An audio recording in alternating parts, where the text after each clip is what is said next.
नीचे कर लीजिए। मैं अपने प्रेस के लोगों का धन्यवाद देना चाहता हूँ।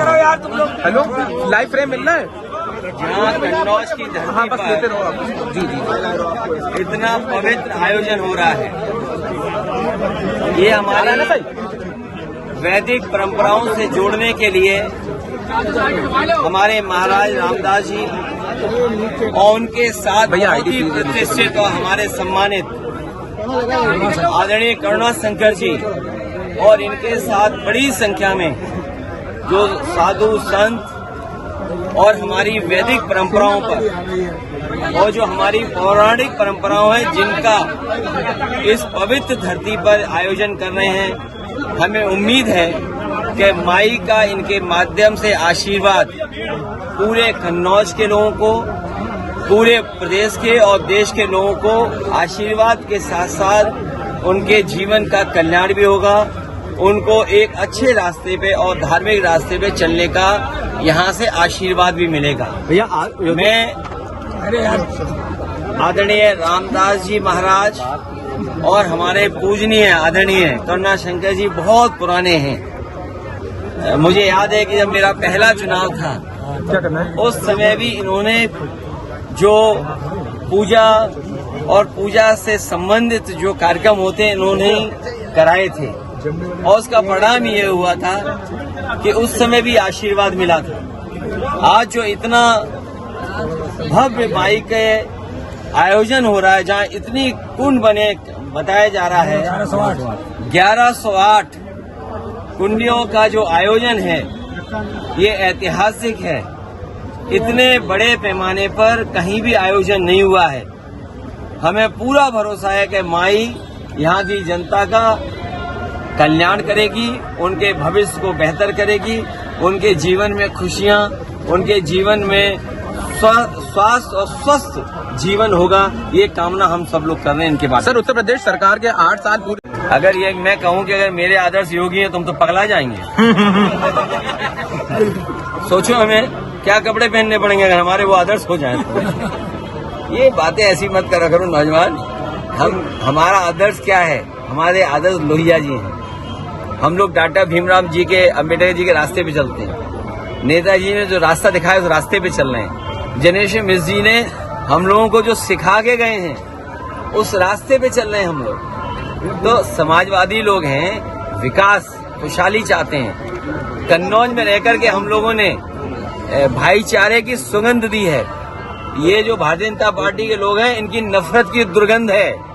मैं तो कन्नौज के सुगंध वाले लोगों से कहूंगा ये भारतीय जनता पार्टी की दुर्गंध को हटाएं। अभी तो थोड़ी हटाई है, अगली बार और हटा दो, जिससे कि कन्नौज का विकास रुका हुआ आगे बढ़ जाए। आप बताइए, दुर्गंध पसंद करते हैं इसीलिए गौशाला बना रहे हैं, हम सुगंध पसंद कर रहे थे इसलिए इत्र पार्क बना रहे थे। बताइए, ये सांड पकड़ रही है सरकार के नहीं पकड़ रही है? आप खुद जानते होंगे। नहीं पकड़ रही है, कहाँ कानून पैसा खा जा रहे हैं। तो इसलिए हम लोग सुगंध पसंद करने वाले लोग हैं, इसलिए परफ्यूम पार्क बना रहे हैं। ये दुर्गंध वाले लोग हैं, ये दुर्गंध वाले लोग हैं, इसलिए क्या कहेंगे? ये तो योगी से इसका सवाल पूछा गया तो उन्होंने कहा कि ऑपोजिशन इसमें राजनीति कर रहा है, हमें किसी मस्जिद पर कब्जा नहीं करना है। देखिए, भारतीय जनता पार्टी समय समय पर ऐसे संविधान में संशोधन करती है जिससे नफरत फैले, लोगों में दूरियां पैदा हों। ये भारतीय जनता पार्टी वाले बताएं कि उन्होंने एंग्लो इंडियन का जो आरक्षण था लोकसभा में, आरक्षण था विधानसभा में, वो क्यों छीन लिया? एंग्लो इंडियन थे, उनका आरक्षण था, वो छीन लिया इन्होंने।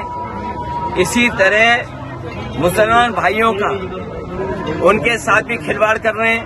और भारतीय जनता पार्टी वाले ये बताएं जो ज्यादा बोलते हैं, उन्हें उत्तराखंड में अगर प्लॉट लेना हो, हमारे पत्रकार साथियों आपको पता है अगर उत्तराखंड में प्लॉट लेना होगा तो कितना बड़ा प्लॉट मिलेगा, जितना लोहिया आवास का हम गरीबों को देते थे। तो बताइए, आपके ही बगल के प्रदेश में ऐसे कानून बन रहे हैं, ऐसा संशोधन हो रहा है कि हम और आप लोग अगर उत्तराखंड जाना चाहें तो हमें आप घर नहीं ले सकते वहां पर। तो भारतीय जनता पार्टी भेदभाव बढ़ाती है, खाई पैदा करना चाहती है, लोगों को डराना चाहती है, नफरत पैदा करना चाहती है।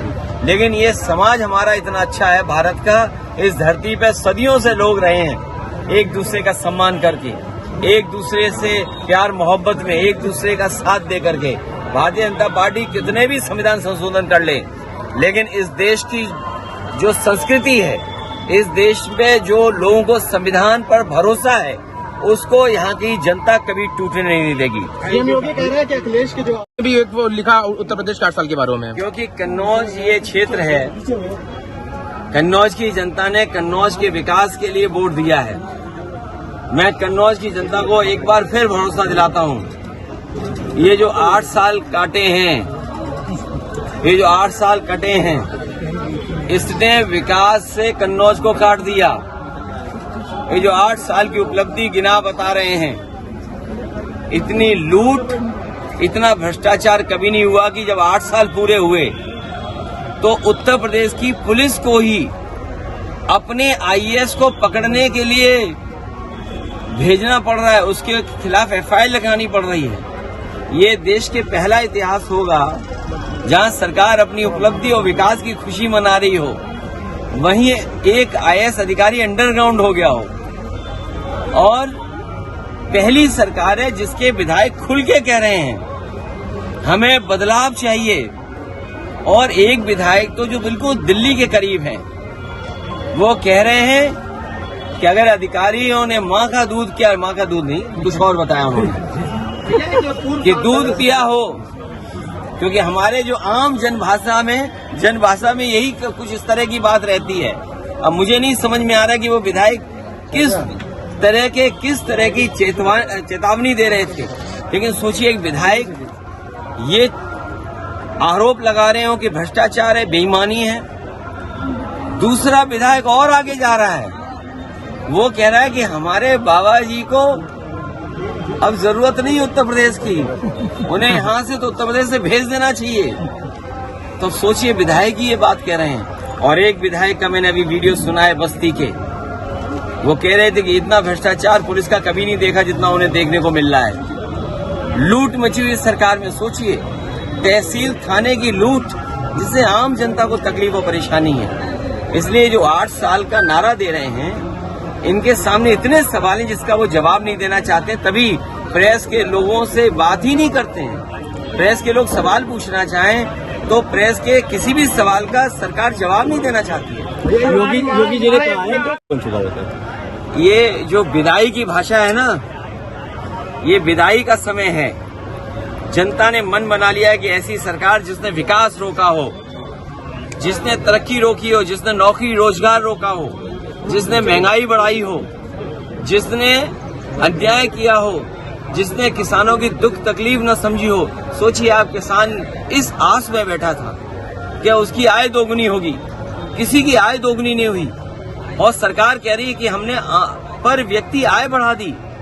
उनके जो आसपास रहते हैं, जो कहते हैं ना कि जमीन जब खरीदने जाए कि ब्लैक में कि व्हाइट में, मुझे ये लगता है कि सरकार के आसपास जो लोग हैं उनकी आय तो कई गुना बढ़ गई, लेकिन आम जनता की आय नहीं बढ़ी। और हमारे पत्रकार साथी बेहतर समझेंगे, कोरोना के समय जो आपकी कटौती हुई, जो आपके वेतन की कटौती हुई, वो आज भी पूरी नहीं हो पाई है। तो सोचिए, आय दोगुनी जब हमारे पत्रकारों की नहीं हो रही है, तो किसानों की नहीं हुई, तो सरकार में जो आसपास रहते हैं मुख्यमंत्री जी, उनकी तो आय दोगुनी हो गई होगी, क्योंकि कभी 50 करोड़ रुपया पकड़ा जा रहा है, कभी आईएएस पे ये आरोप लग रहा है कि तुमने वसूली ज्यादा कर ली।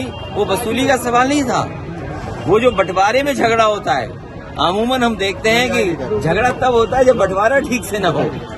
ये बंटवारा जो ठीक से नहीं हुआ, उसकी वजह से ये झगड़ा दिखाई दे रहा है। देखिए, ये टोपी जब से नेताजी ने दी हमें, तब से मैं लगा रहा हूँ। हम उनमें से लोग नहीं है जो टोपी बदलते हों। और मैं तो कहूंगा आपसे, मेरा नौजवान साथी लग रहा है, ये गूगल करे कि सबसे ज्यादा बदलने वाला टोपी वाला नेता कौन है। मैं तो कहूंगा चैट जीपीटी से पूछ लो। और एक नया और आया एआई, एक नया एआई और आया है। अगर उस पर टाइप करके कहोगे कि उस नेता को हमें दिखाओ और बताओ जो नेता सबसे ज्यादा टोपी बदलता है, तो अपने आप आपको पता लग जाएगा कि कौन वो नेता निकलेगा जो सबसे ज्यादा टोपी बदलता है। योगी जी ने कहा भैया